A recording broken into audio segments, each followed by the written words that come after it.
വയനാട് പനമരത്ത് ജനവാസമേഖല ഇറങ്ങി ഭീതി പരത്തിയതിനെ തുടർന്ന് വനംവകുപ്പ് പിടികൂടിയ പുലി ചത്തു. പുലിക്ക് ആരോഗ്യ പ്രശ്നങ്ങൾ ഉണ്ടായിരുന്നതായി വനംവകുപ്പ് അറിയിച്ചു. ശ്രമകരമായ ദൌത്യത്തിനൊടുവിലാണ് പുലിയെ പിടികൂടിയത്. ഇന്ന് രാവിലെയാണ് പനമരത്തെ ജനവാസ കേന്ദ്രത്തിൽ നിന്നും വനംവകുപ്പ് വലയുപയോഗിച്ച് പുലിയെ പിടികൂടിയത്.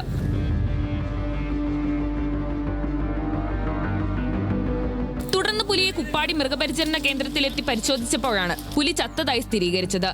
പുലിക്ക് ആരോഗ്യ പ്രശ്നങ്ങൾ ഉണ്ടായിരുന്നുവെന്നാണ് വനംവകുപ്പിന്റെ വിശദീകരണം. കഴിഞ്ഞ കുറച്ച് ദിവസങ്ങളിലായി പനമരം ജനവാസ മേഖലയിൽ ഇറങ്ങിയ പുലി വലിയ രീതിയിൽ ഭീതി പടർത്തിയിരുന്നു. പനമരം ടൗണിൽ വാഹന ഷോറൂമിൽ നിർത്തിയിട്ടിരുന്ന വാഹനങ്ങൾ മറിച്ചിടുന്ന പുലിയുടെ CCTV ദൃശ്യങ്ങൾ പുറത്തു വന്നിരുന്നു.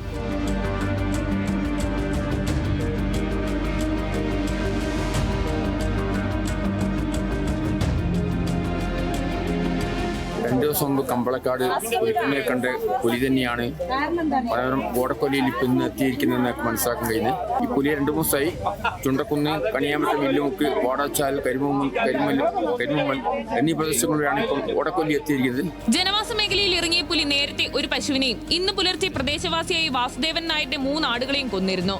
തുടർന്നാണ് വനംവകുപ്പ് പുലിയെ പിടികൂടാൻ തീരുമാനിച്ചത്. ന്യൂസ് മലയാളം, വയനാട്.